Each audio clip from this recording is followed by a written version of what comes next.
नमस्कार मित्रांनो, स्वागत आहे तुमचं कन्सेप्ट क्लासेसमध्ये. आपण पहिलं लेक्चर बघितलं होतं. तर पहिल्या लेक्चरमध्ये काही ह्या चॅप्टरचे काही एंडिंगला एक काही प्रॉब्लेम आला होता, राईट? सो मल्टिप्लेक्सिंग आणि मल्टिपल ॲक्सेस ह्या चॅप्टरचा multiplexing hierarchy in FDM, right? So याला मी कंटिन्यू करतो आणि नेक्स्ट पॉईंट आपण बघूया. ठीक आहे. सो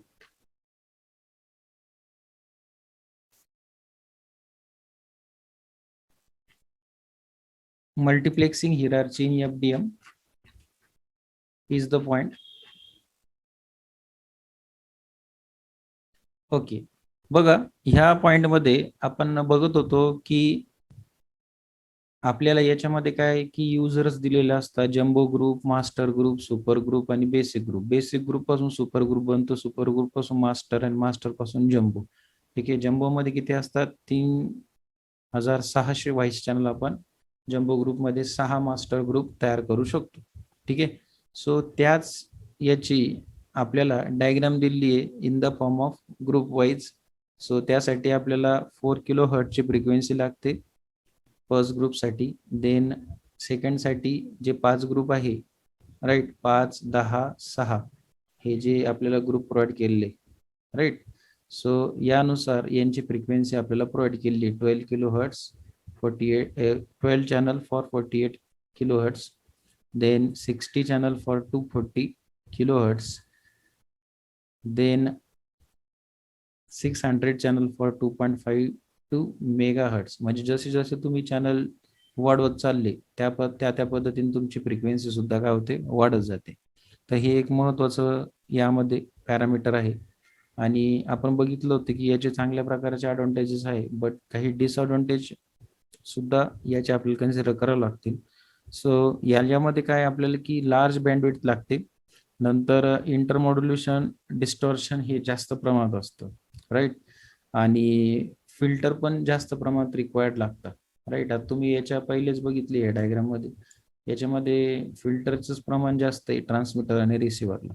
ठीक आहे. सो हा आपला पॉइंट प्रिव्हियस लेक्चरचा रिमेन्स होता. देन आपल्याला यानंतर बघायचं आहे सिंक्रोनस टाइम डिव्हिजन मल्टिप्लेक्सिंग. ठीक आहे. सो ते आपण रायटिंग पॅडवर बघूया. So second lecture for multiplexing and multiple access point आहे सिंक्रोनस टाइम डिव्हिजन मल्टिप्लेक्सिंग. हे फार महत्वाचं पॅरामीटर याचं, सिंक्रोनस टाइम डिव्हिजन मल्टिप्लेक्सिंग म्हणजे TDM म्हणू आपण त्याला. आता या सिंक्रोनस टाइम डिव्हिजन मल्टिप्लेक्सिंग मध्ये याचं प्रिन्सिपल काय असतं? सोपा पॉइंट आहे की यामध्ये आपण जे वापरतोय की मल्टिप्लेक्सिंग मध्ये आपण वन ऑर मोर सिग्नल हे ट्रान्समिट करतो, right. One or more signal is to be transmitted, right. आता हे ट्रान्समिट करत असताना आपण दोन प्रकारच्या मेथड इथं वापरू शकतो. कुठल्या कुठल्या? एक FDM आणि दुसरी TDM, राईट. बट आपण TDM ही टेक्निक डिजिटल मध्ये वापरतो, बरोबर. डिजिटल मध्ये आपण TDM मध्ये काय करतो की सिग्नल इज अ सेंड सिक्वेन्शियली, एकानंतर एक, इन्स्टेड ऑफ व्हॉट, सायमल्टेनियसली. आपल्याला सायमल्टेनियसली हा शब्द पहिले गेलेला आहे, तर यांचं असं म्हणणं आहे की आपण सिक्वेन्शियली आपण TDM मध्ये काय करू, डेटा ट्रान्समिट करू instead of simultaneously, right. So ह्या सिग्नल ज्यावेळेस आपण ट्रान्समिट करतो, तो ट्रान्समिट करत असताना याचा जो टाइम असतो हा कसा असतो, very short time for transmitting purpose. So one cycle is said to be what, that is a, or one cycle is when it is completed, then all the transmitted signal is to be transmitted to the TDM. म्हणजे एक cycle झाली तर पूर्ण प्रकारचे काय होता, signal transmit झाले, हा त्याचा अर्थ होतो. ओके, तर आपण याची डायग्राम बघूया आता की ऍक्च्युअल कशा प्रकारे TDM वर्क करतं.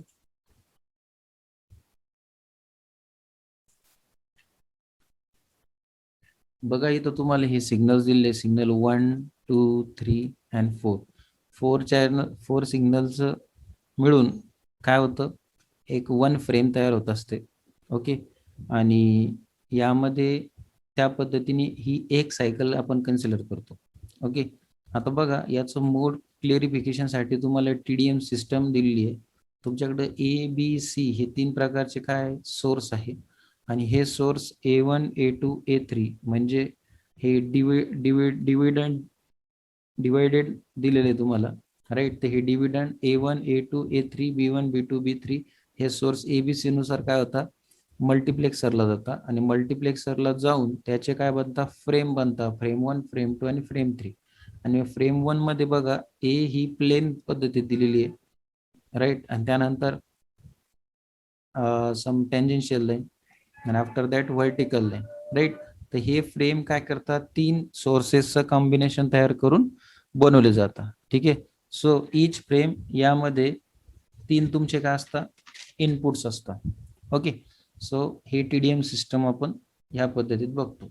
नंतर ह्या TDM सिस्टमचे फ्रेमचे जे लॉट आहे हे A1 A2 A3 आता जसं मी हे सांगितल्याप्रमाणे याला तुम्ही सेपरेटली सुद्धा काय करू शकता, TDM फ्रेम म्हणून आणि याला एक्सप्लेन करू शकता.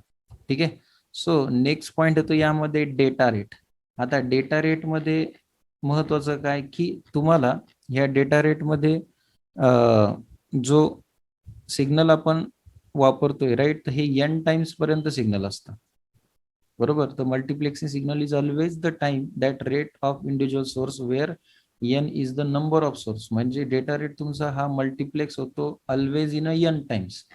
n टाइम्स म्हणजे बघा, इफ तुमच्याकडे जर 3 सोर्सेस असेल, राईट, ते मल्टिप्लेक्स केल्यानंतर तर तुमचा data rate of TDM system is 3 times higher than. म्हणजे n ची किंमत जर तुम्ही 3 ठेवली, बरोबर, तर तुमचा डेटा रेट हा किती होईल, 3 times higher than the individual data rate. जो पाहिजे त्याच्यापेक्षा 3 टाइम्स काय होणार, वाढणार. तर त्याला आपण डेटा रेट असं म्हणतो. ठीक आहे. नेक्स्ट पॉइंट येतो बघा, सिंक्रोनस TDM सिस्टम. पहिले काय होतं, that is a synchronous time division multiplexing, म्हणजे TDMच होता, बट ही आता सिंक्रोनस TDM सिस्टीम आहे. बघा यामध्ये एक तुम्हाला डायग्राम दिलेली आहे. ही डायग्राम जर व्यवस्थित बघितली तर तुम्हाला इथं 2 पार्टेशन दिसतील, एक कम्युटेटर 1 आणि कम्युटेटर 2. या कम्युटेटर 1 ला 4 प्रकारचे म्हणजे n नंबर ऑफ दिलेले आहेत, त्याचे तुम्ही इनपुट देऊ शकता, राईट. तर मल्टिप्लेक्सिंग याला सिंगल पोल रोटेटिंग स्विच म्हणजेच कम्युटेटर जे आहे तर याला मेकॅनिकल स्विच किंवा इलेक्ट्रॉनिक स्विच आपण वापरू शकतो. ही रोटेट करते with FS, rotation per second. इथं FS मेन्शन केलंय बघा तुम्हाला, राईट. त्याची काय रोटेशन पर सेकंड स्पीड आहे. नंतर याच्यामध्ये जे आपला जो कम्युटेटर आहे, राईट, त्याला स्विच आर्म म्हणतो आपण त्याला. हा काय करतो, कॉन्टॅक्ट करतो 1 पोझिशन 2 पोझिशन 3 पोझिशन अँड 4, म्हणजे जसं n नंबर ऑफ पोझिशन जे दिले 1 2 3, तर ही तुमची 0 पोझिशन, देन सॉरी 1 पोझिशन, एक मिनिट, this is your 1, then 2, then 3 and then 4. अशा प्रकारे काय होतं, अँटी क्लॉकवाईज डायरेक्शननी हा रोटेट करतोय, बरोबर. सो अँटी क्लॉकवाईज डायरेक्शननी रोटेट करत असताना त्याचा हा 1 2 3 या पोझिशन सोबत काय होणार आहे, शॉर्ट टाइम साठी याचा कॉन्टॅक्ट होणार आहे, राईट. मग हा कॉन्टॅक्ट n अॅनालॉग सिग्नल पर्यंत आपण मल्टिप्लेक्स करू शकतो, राईट. आणि हे जे स्विच आर्म आहे, राईट, हे कनेक्ट असता n इनपुट सिग्नल सोबत, राईट. आणि राईट साईडला हे जे तुम्हाला कम्युटेटर दिलं आहे त्याला आपण रिसिव्हर असं म्हणतो, राईट. सो हे रिसिव्हर फार महत्वाचं काम करतं की याचं जे स्विच आहे याची स्विचिंग जी स्पीड आहे ती कम्युटेटर 1 सोबत ही काय असते, सेम असते. ओके, सो हे एक महत्वाचं आहे की important note that this switch is rotate with the same speed as that of commutator 1. ठीक आहे, for transmission. So it position must synchronise with the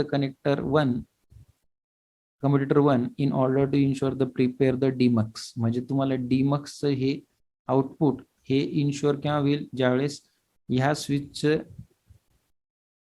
commutator 1च्या speed सोबत ज्यावेळेस मॅचअप होईल त्यावेळेसच हे काय होईल, आउटपुट प्रोड्यूस करेल. म्हणजेच डीमक्स, प्रॉपर डीमक्स आपल्याला मिळणार. म्हणजे मक्स केलेले सिग्नल आपण डेमल्टिप्लेक्स करू शकतो, म्हणजे ओरिजिनल फॉर्म मध्ये आपल्याला सिग्नल मिळू शकतात. ठीक आहे. सो यामध्ये एक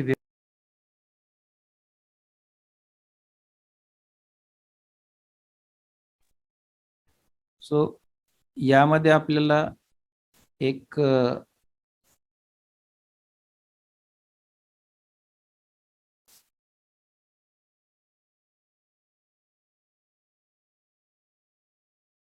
यामध्ये आपल्याला वेव्ह फॉर्म दिलेली आहे, मल्टिप्लेक्सिंग पीएएम सिग्नल. आता हे जे आपण ब्लॉक डायग्राम बघितली याच्यामध्ये पीएएम आणि टीडीएम म्हणजे फेज आणि टाइम डिव्हिजन दोन्हीचा उपयोग केला जातो. बघा तुम्हाला इथं इनपुट सिग्नल दिले x1 ऑफ टी मध्ये, त्याला आपण काय करतोय, सिम्पली मल्टिप्लेक्स करतोय आणि मल्टिप्लेक्स करत असताना याच्यामध्ये आपल्याला एक टाइम सुद्धा दिलाय. बघा टाइम किती दिलाय, ts is equal to 1/fs. This is a time period for what each rotation which corresponding to the one frame साठीचा हा टाइम आपल्याला दिलेला आहे इन अ ts सेकंद मध्ये. ठीक आहे. सो यानंतर याचा सब पॉइंट आहे, that is a synchronisation in a TDM system. Synchronisation of TDM system मध्ये synchronisation in a synchronous TDM system. आपल्याला सिंक्रोनायझेशन करायचं पण कशामध्ये, तर सिंक्रोनस सिस्टम मध्ये. तर याची गरज काय आहे, कारण तुम्ही मल्टिप्लेक्स करता पीएएम सिग्नल, राईट. हे प्रॉपरली तुमचे रिसिव्ह झालेले आहे किंवा नाही